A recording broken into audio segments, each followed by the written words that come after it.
A very good evening, friends.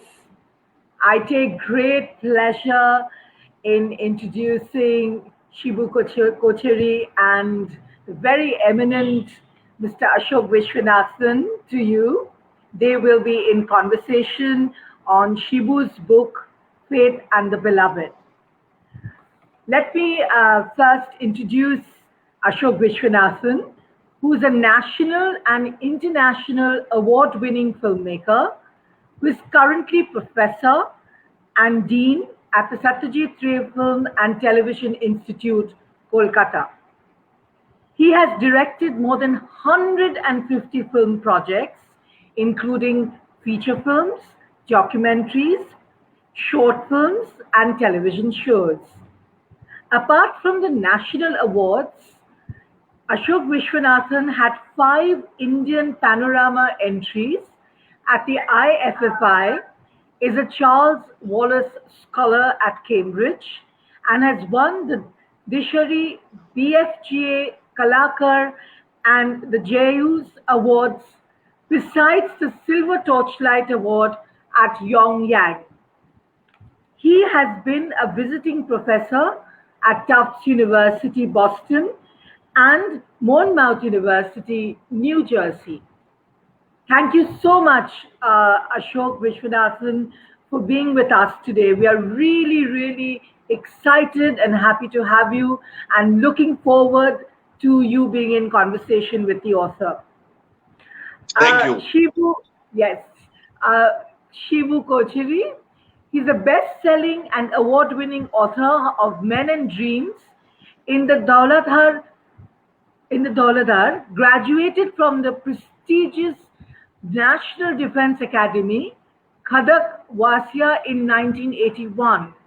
He has served in the Indian Navy and commanded 2 warships.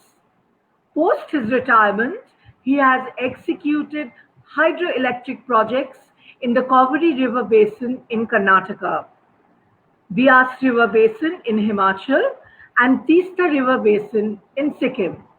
He holds a postgraduate degree in Defense Studies from Chennai University and an MA in English Literature from Pune University. Shibu has changed tack from the snow-clad mountains to the blue oceans and has been associated with the setting up of a shipping company in India. Faith and the Beloved is his second book.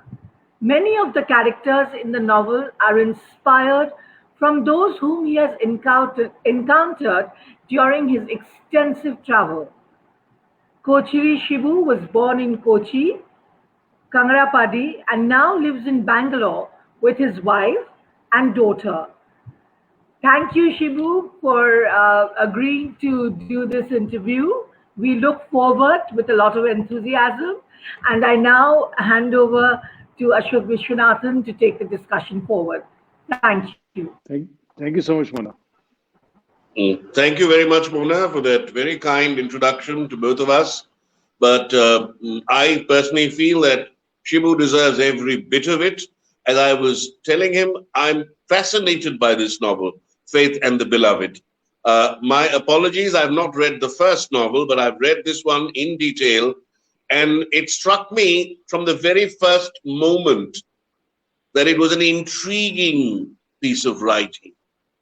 It was something that gripped you, but also intrigued you, where you had lots of questions. And the way he has actually structured the narrative, that is very, very interesting. It is by no means a linear, straight narrative. The narrative, interpolates and extrapolates, and you go back and forth. And my first question to Shibu, after congratulating him for his endeavor, is, was it very deliberate on your part to create this kind of a narrative discourse? Thank you, Ashok. Thank you for the kind words. Of course, yes, the narrative in terms of differing timelines and differing events in a not a linear narration, yes, it is by design, but also at the same time that, as I said, in all my writing, I start off with a lot of effort and research into character sketching. I believe the character should come live, and so a lot of it was uh, done as the novel was written. That means as you went along. So there were, the stories running in parallel, and as it happens in life, that the events need not be linear in many cases. Whenever the lives of two people or more than two people, when they cross each other, the crossing point may be one, but events before and after, then as in real life, they will be spread out in time and space. So I have taken that kind of an approach to in writing this. It comes with its own challenges. It's quite tough in writing also. That part I accept. So, in fact, therefore, your novel is designed, but it is also spontaneous. There are things which you have done as you are writing. And one of the things that you have done, which I find very marvelous, is that there are many gray characters. The characters are not solid in the sense that they are black and white, which is what makes it very real. I would compare it with, say, an Aravind Adiga, the kind of writing that he does. I like the character of Prem very much. It's a character which is not a negative character. I would not call it a negative character, but lots of shades of gray in the character. Could you tell us a little bit about Prem? So, it's like, when you write any of these novels, when I always believe in taking what I call slice of a society into the background of all the writing. And I am a fan of history. And I believe that one of the, problems of many of the readers, and including me, is that, we always look at history from an individual prism or a prism that is given to you by the media or by the newspapers or by the powers be at that point in time. And there is a lot of skewing which takes place. So it takes a discerning reader to go back and look at events which happened dispassionately with a discerning mind and then try to correlate. So if you see, the book starts off with an event in the 1930s where, that was a time when our own Dr. Ambedkar had fallen out with Gandhiji for some time for the way the what he called the Dalits were not treated well or they were not being included. So there was a strife. And there was a period in time when there was what is called a Geneva Andolan which took place in that Hindi heartland. So these are events, and there was, that struggle of people to break out of the morass of getting tied down in the way they were tied down in the society and try to get out of it. So even start with somebody who's breaking barriers, doing something, of course, crossing the line, not an accepted norm in any society, but he has done it. So when that gets carried forward, even after, let's say, a generation or two generations, there is no forgiving in our system. That means that system is so rigid that even after maybe 30 years, 60 years, it comes back and to haunt them. So now this is a reality in our, the Hindi heartland, where the caste and the caste equations have always been a bane for us, and it continues to be even today. Because even today, since you mentioned Aravind Adiga, he also highlights that one issue in very, very, let's say maybe slightly overstepping the line, but okay, you highlighted the issue. So what the character that Prem represents that segment of the society, even when someone, let's say, comes out, he tries to be, better than what he is, the society does not allow him. So there are shades of gray, and then you're trying to fight for what you think is right or in your own perception of how things should be. So that is how I said, I will call that, more of a slice of life as a society is, without being judgmental on what is doing right or wrong. I appreciate what you have said about your reading of history. So like you have spent a lot of time in designing the characters, going into detail, and also going into the history. The second very thing that strikes you right between the eyes is the milieu. You have brought out the milieu brilliantly. If you permit, let me just read a few lines from the chapter on Naiti, which is very important and which I find it's almost visual, it's like a painting. Naiti was born in 1971 to the landed gentry in the village of Oriankara on the outskirts of Cochin. She was named after her grandmother, who died young. She was the fourth child and the only girl child in the Cheroril family. The Cheroril family owned large tracts of land, tea, and rubber estates, and were well placed in society. Her father, Jacob Cheroril, was the traditional Syrian Christian father who believed in the Lord and did not believe in sparing the raw. The church was an essential part of her childhood life. Her upbringing was strict and Syrian Christian by nature. She went to St. Peter's School, the family-run local English medium school. The morning prayer with the family was a must before leaving for school. So was the prayer before dinner. The family followed fasting and feasting as per their Syrian Christian church. After her primary education, she followed her brothers to join the famous St. Lawrence School at Lovedale in Ooty. It took her 3 months to adjust to the hostel life and fall in love with school. She hated school vacations during summer and winter and dreaded the church-driven life at home. She categorized vacations into lots. The summer vacation was the wedding time. Starting from the Sunday after Easter, there was a flurry of weddings of near and distant families. Weddings were also silk dress events, where every woman and girl had to be clad in a silk dress or a silk sari. Women formed the never-ending gossip groups, and men formed the shop talk group. Baptisms formed the next group. All the cousins and country cousins who got married produced children, and in every vacation there were the baptisms to be attended too.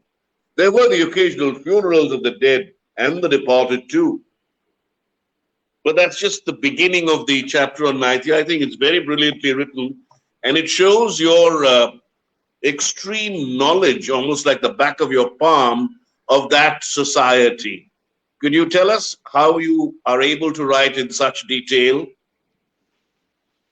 That, of course, is, I am from Kerala. I am a Syrian Christian.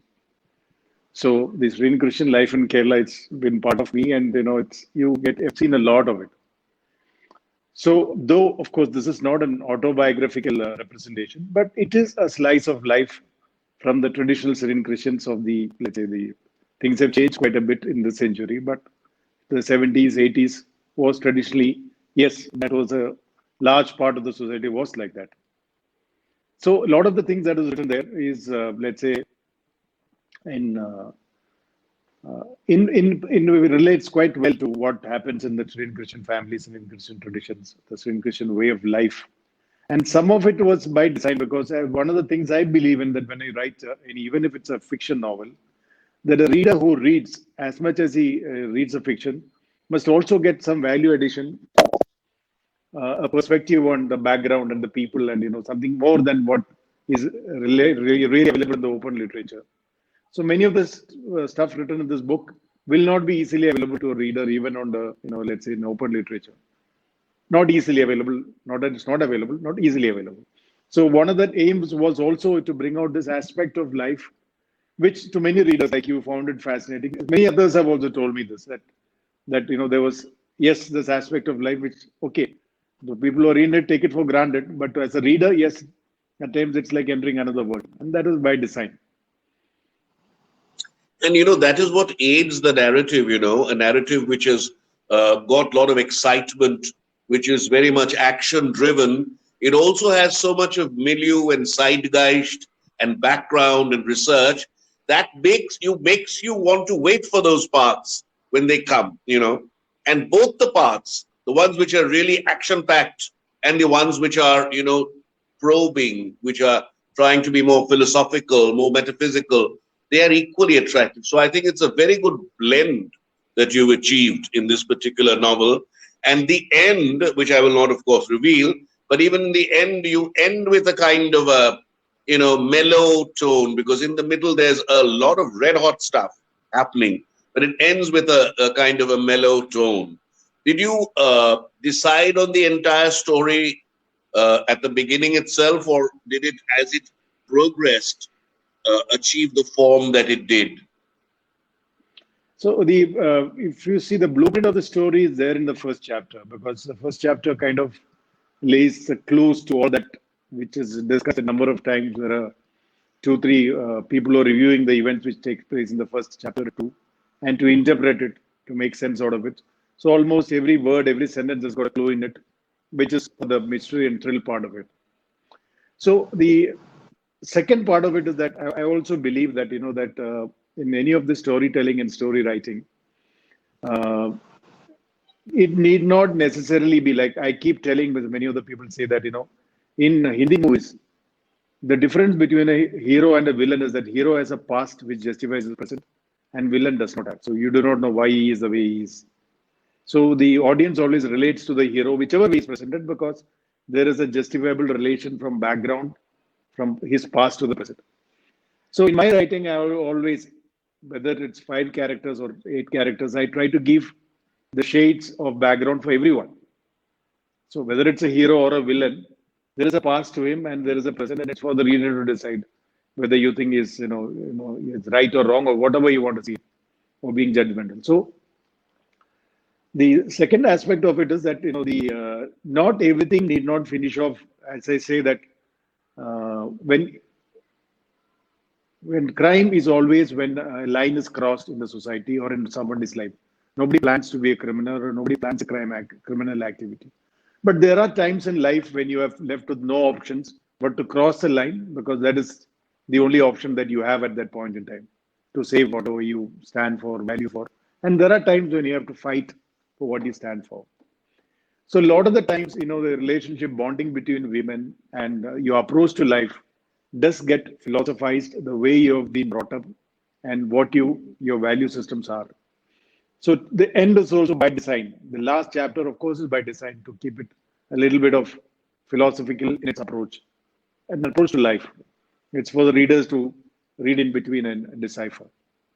So whilst the blueprint was there in the first chapter, yes, this novel, as I wrote, as characters came in and as events developed, because I spent a lot of time, was first almost 1.5 years, when researching of characters, background stories, putting the material together. So as you start writing and picking the characters and weaving it through, there have been changes which happened as you start writing. So you have a blueprint, but of course it has taken a number of iterations. Then of course when you go to the editor, there is one final what do you call that? One baptism in fire, as I call it, where the editor takes you to the task, and there's one final round which comes out. So yes, initially there's a kind of now broad outline in mind, which is there in the first chapter, but a lot of it is there is twists and turns have been as the writing took place, as the characters developed and as the event developed. And as you said that if I were to use some film parlance, it is both documentary and fiction, because you have introduced certain very real events, like the incident at the Taj Mahal Hotel, the terrorist strike, the LTTE tract. Now, these needed to have been researched, I suppose. What was your approach to including such events? One of the things that I believe in is, that, as I said, since this book is primarily targeted Indian audience, and a lot of the young readers, when I speak to them, most of them, some of them say LTT, they almost sound surprised. He was in an organization like that. So it is many of the as I said, one of the efforts was to bring in the contemporary events in the recent history of India, how it has affected us, and it is important for readers to understand. When things go wrong in a society, you cannot forget it and move forward. We must know what went wrong, what happened, to what level people went. So it is that which makes us wiser as we move forward in understanding and moving forward. So the LTT was, till date, I consider the fiercest terror organization that ever existed. I mean, I don't think anybody has matched the levels to which they have got, and I don't think anybody will, to motivating the people and bringing in the concept of suicide, terrorism, and telling people that, because it throws asunder a complete legal system, because your complete legal system is based on a premise that a man he or she values his life. Now, if you tell someone that, killing yourself is the best thing to do, then where is the legal system? There's nothing you can do to him. So the way we have structured a society, and way we have structured a legal system. So when you come back to this limiting line, it becomes very difficult. So LTT pushed it outside the limits of anything that you can do. What can you do to man when they decided that the value in life is in killing yourself for a cause? And they could convince people to that, that it's better to die as a hero, Veera Maranam, as you used to call it, as the chief convinced people, and so many of them. So even today, what others have followed after that, what the other terror organization, it's only a shade of what he has achieved. Nobody could really motivate people to the level which that organization could, and where people heroically went into this kind of stuff. So I deliberately wanted LTT. Everything was not good about them, and there's so many things that they did which are sinister. And they were Just raising. to interrupt, sorry to interrupt. As you were saying just before we started this live broadcast, you had personal experience also being in the naval forces at the time. Could you just also talk a little bit about your personal experience? So to the extent that I said that we had visited Colombo just before this, the problem started in 1982 when things were quite normal there. So we had seen one set immediately after that the war started. And as part of my naval career, we were part of that, vessels which patrolled. There was a point in time when they were patrolling between India and Sri Lanka to keep, the people at bay. So, and the IPKF operations happened when we were serving, and a whole lot of my colleagues were involved in that by virtue of being a graduate from India. A lot of my peer group from the Army, Air Force people, and also the events which took place there were kind of day-to-day communication or worry for all of us at that point in time, that how we landed up in this kind of mess from all sides.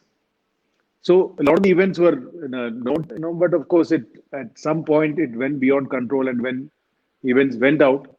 So to that extent, yes, even LTT and events which happened in and around Sri Lanka, a lot of it was part of our career life. So to that extent, yes, I was quite familiar with that part of it. And even with notwithstanding, the research which went into actually finding out when someone actually travels to war torn Sri Lanka, what happens just when that war has come to an end. So that's how that character starts. And even that event which is quoted, it's an actually that I remember that event when it took place sometime in the 80s, where there was an incident, I think 86 or 87. There was an actual event of a family being murdered by a mob in Colombo, and the father comes out of the car, burning car, and the children were not, set fire. So he takes the children and decides that children will die with him than being left to the mob. Now that kind of had stayed with me for quite some time. This particular event, that plight of a father, where he had to kill his two children, girls with him, and then opting to leave them with the mob what was outside. So one of the characters is developed from there, where of course that boy is not there in that story. That boy is brought in here, who is to leave to fight another day, and then that he is living for a cause. Even the cause is over, he's still living for it, as it happens in many of these cases. So that part, yes. So I just by design, I said, our people should know that it is we had a large issue which had for about 3 decades. It had permeated into every level of our society, which had with the pluses and the minuses.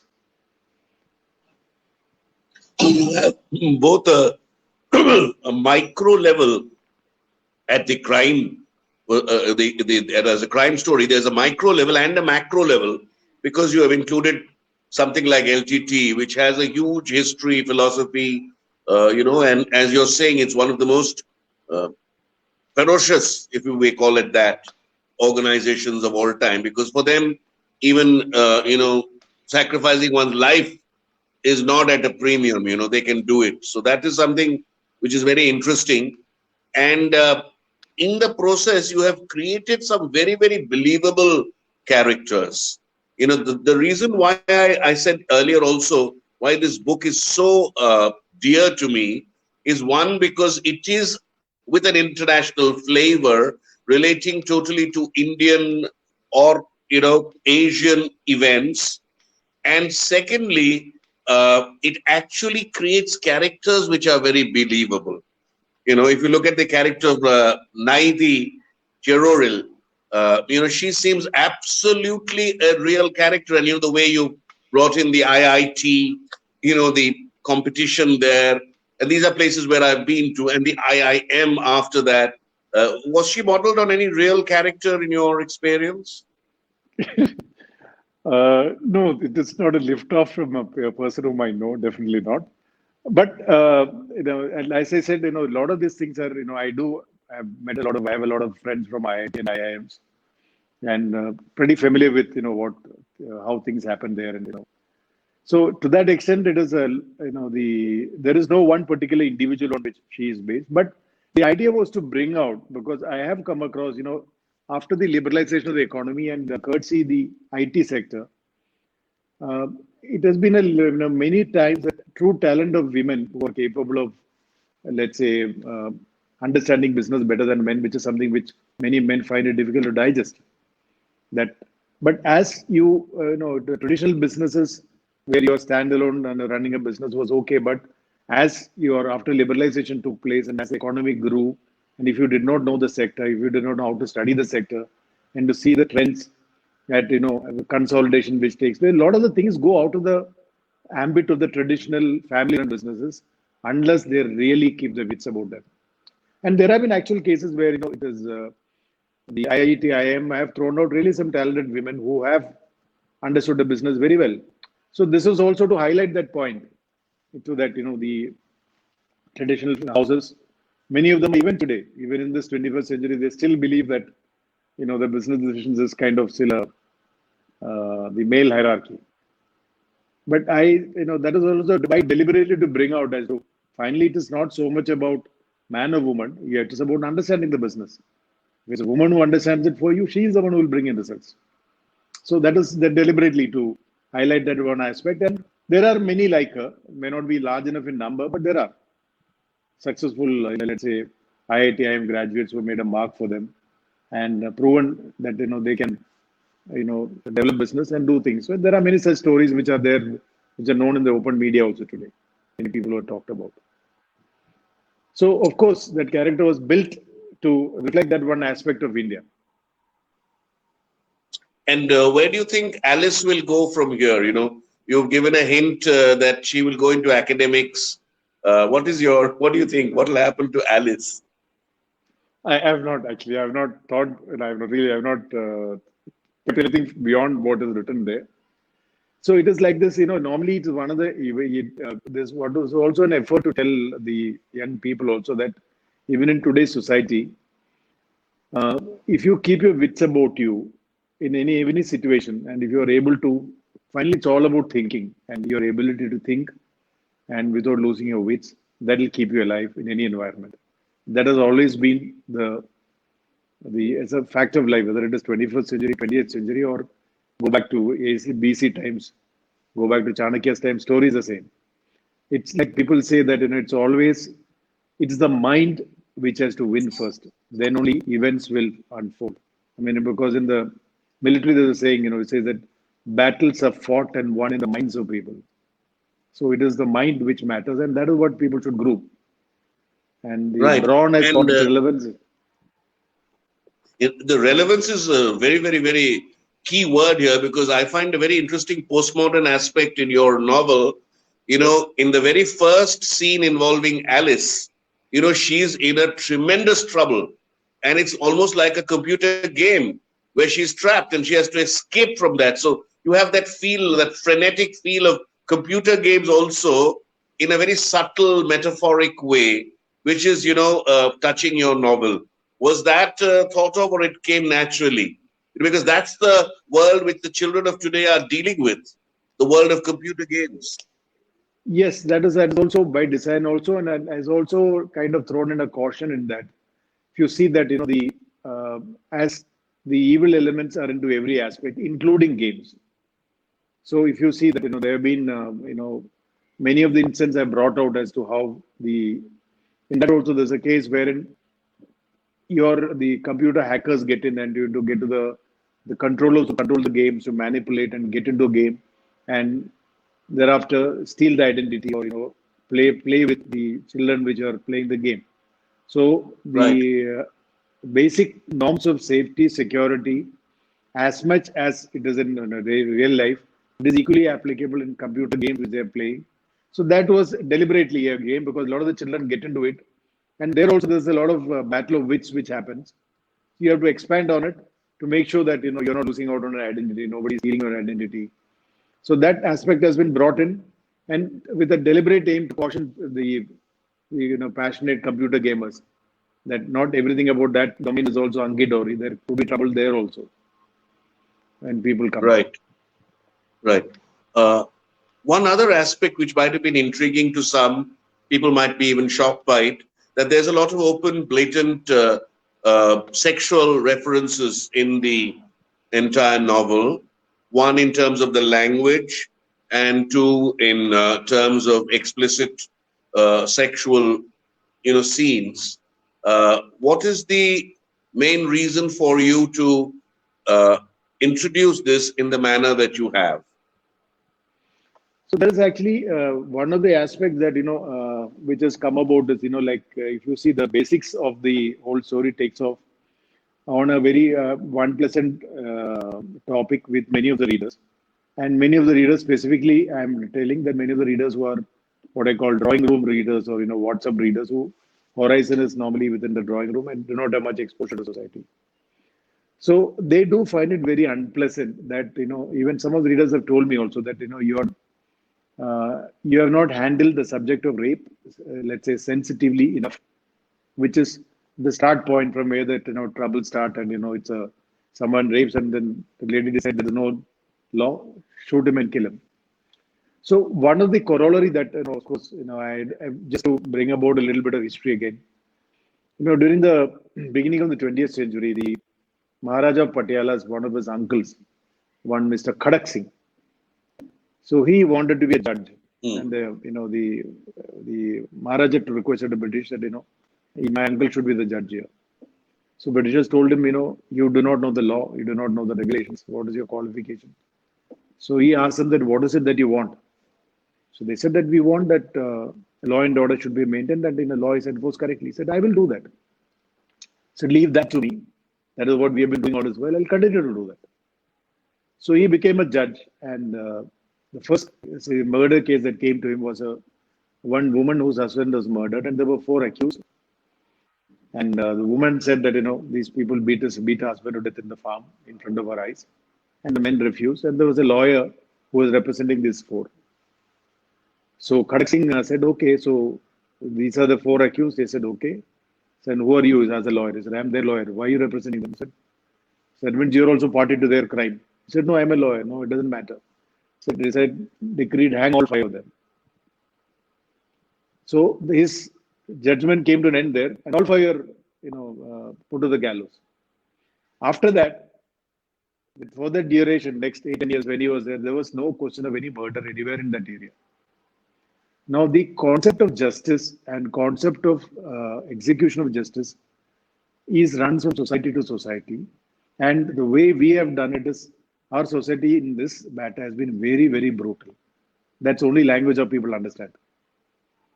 So that means his case is very clear-cut cases. You have now there's nothing to discuss about. You make an that this is how the law is going to be dealt. People fall in line. So now this is one aspect which, let's say, now this is one of the weaknesses in the whole this, let's say, if you go by the penal code, punishable by 7 years. Okay, that is, how does it matter? Someone, let's say that in India, when you say that poverty and honesty is difficult for it to coexist. Difficult, not that it cannot, but most of the time it's difficult. So someone has got nothing to lose, 7 years in life, he doesn't care.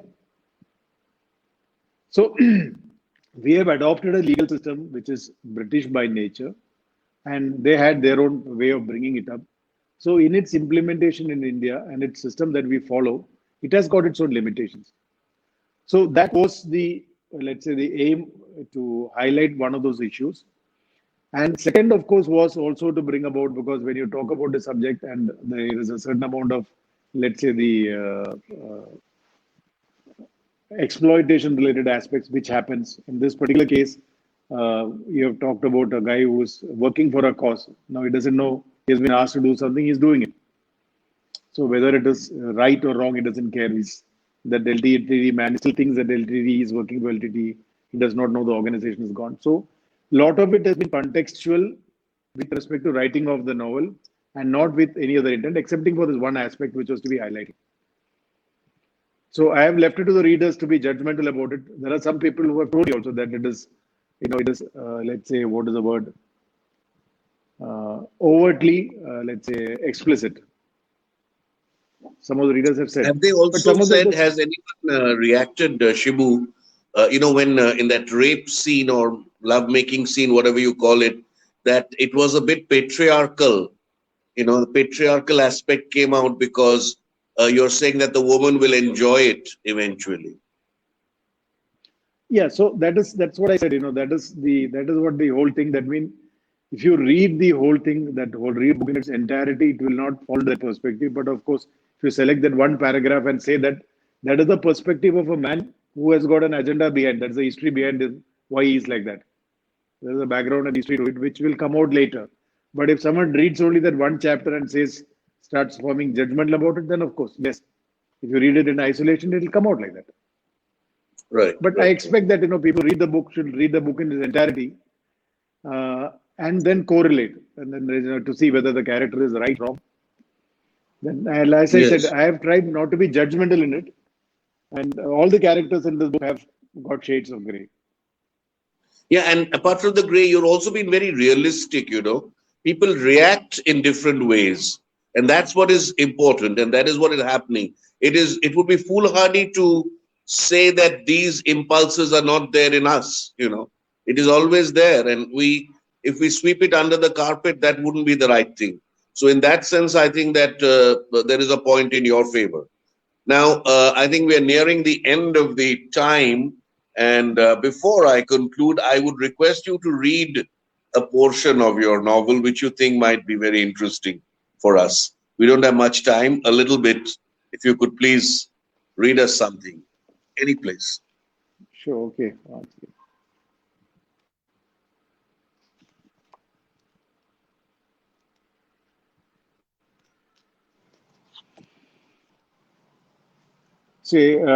Tony D'Souza was 3 years old when he lost his parents.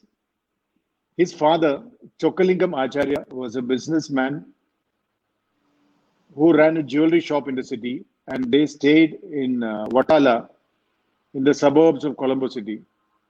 His mother, Luda, was Polish and had been backpacking in Sri Lanka when she met Chokkalingam.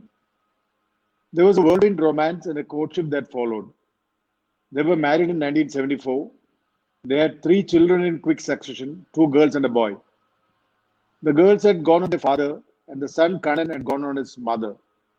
In the 80s, Sri Lanka was in the throes of a struggle between the Tamils and the Sinhalese. The Tamils had taken up arms against the Sinhala government in the northern part of Sri Lanka. The family did not think the troubles in the north of the country would ever affect them. On the 25th of July 1983, the family was on their way back home when a frenzied Sinhala mob attacked them. They locked their parents in the car and pulled Kannan and his 2 sisters out. The car was set on fire. And the mob was laughing when his father came out of the car, engulfed in flames, grabbed his sisters and ran back to the car and locked them in. Amidst the laughter of the Sinhalese, he heard his father's voice shouting to him, "Kanna, maternal poratwada." Now, this I just said, because this is an event which has stayed with me ever since that event. First time I read it, even so many decades down the line, it always comes live in front of me as of the plight of a father who has to kill his own young children with him for no fault of theirs or fault of his. No, it's absolutely moving, and not just this passage that you've read. Your novel is a path-breaking novel. I have no hesitation in saying that from my experience of cinema and literature. It is an Indian novel, definitely international in its ambit, in its scope, and its aspirations. It is extremely interesting, intriguing, and it has also created a new style, the way you use quotes, quotations, pithy sayings, maxims, which pepper your text. The style is extremely novel in the true sense of the word, and it is something that stays with you. It's something intriguing and interesting. Congratulations to you. Please keep writing. And this is really the stuff that dreams are made of. Thank you very much. Thank you so much, Mr. Ashok. Thank you so much. Thank you so much for this very interesting, enlightening, and riveting discussion. Thank you so much, Ashoke Viswanathan, for giving us the time, the scope, and the opportunity.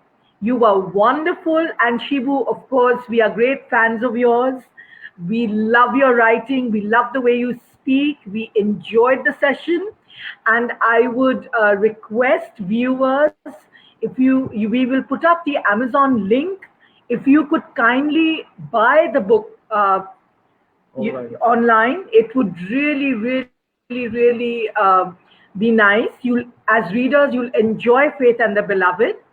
And thank you so much. And Ashoke Viswanathan, I look forward to more such sessions. And Shivu, Mr. Viswanathan has already wished you that we are looking forward to your next book. Thank you so much on behalf of Readers and Writers Club. Thank you. Thank you so much. Thank you so much, Mona. Thank you so much, Vishwanath. Thank you. Thank you.